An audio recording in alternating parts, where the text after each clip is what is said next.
Assalamualaikum warahmatullahi wabarakatuh. Perkenalkan, nama saya Amalia Sofa Maulidina, NIM 54. Dari materi pertemuan kali ini yang dapat saya pahami adalah pengertian dari manajemen pelatihan dakwah sendiri.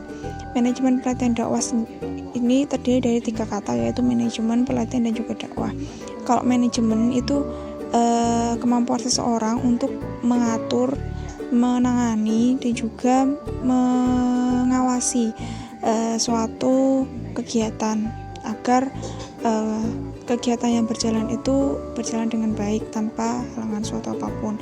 Lalu pelatihan ini sendiri memiliki tujuan untuk meningkatkan pengetahuan, meningkatkan kemampuan, dan juga meningkatkan skill untuk kedepannya. Misalkan ini pelatihannya dakwah, berarti sebelum kita berdakwah itu kita perlu pelatihan terlebih dahulu agar nanti saat berhadapan langsung dengan para mat'u terjadi dakwah yang berhasil, atau mat'u juga senang dengan dai, karena dai ini sudah berlatih sebelumnya, sudah memiliki pengetahuan yang lebih sebelum berhadapan langsung dengan para mat'u. Lalu seperti saat ini yang pengetahuan yang sangat maju, apalagi untuk masa-masa yang apalagi untuk saat-saat seperti ini yang pandemi dan juga media sosial yang semakin maju, tentu kita sebagai warga milenial dapat memanfaatkan perkembangan zaman ini. Namun perkembangan zaman media sosial ini tidak menjadikan kita keluar dari identitas kita sebagai seorang muslim yang berdakwah.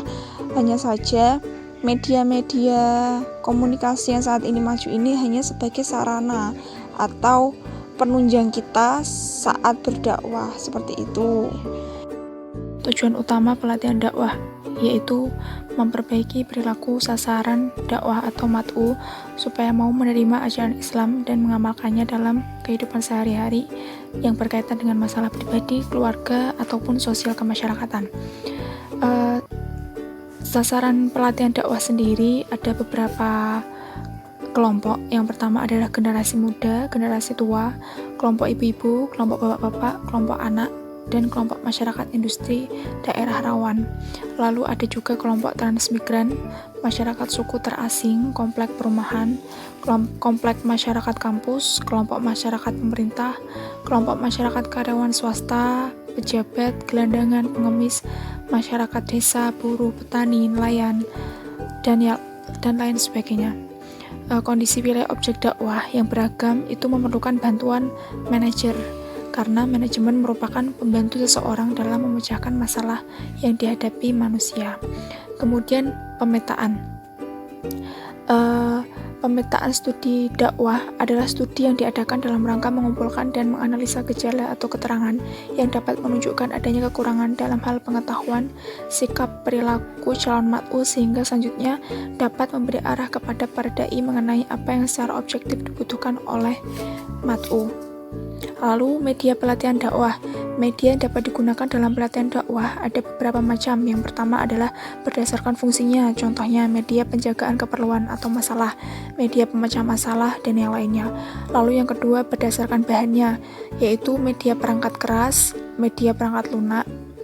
Lalu yang ketiga ada berdasarkan isi pesan, media didaktik, media emotivatif, media kelompok, media analitik, media kreatif, media perencanaan.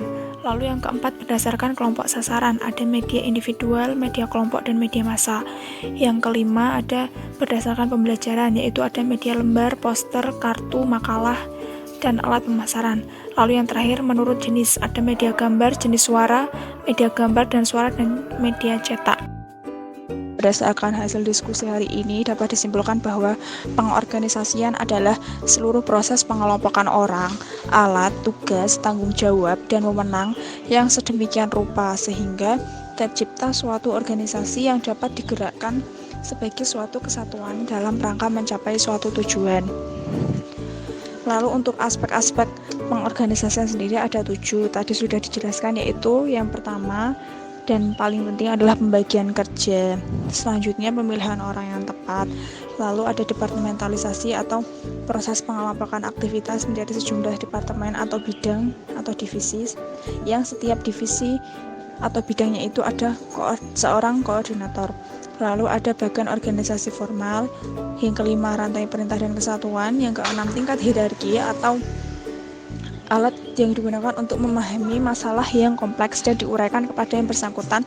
Lalu yang terakhir adalah saluran komunikasi.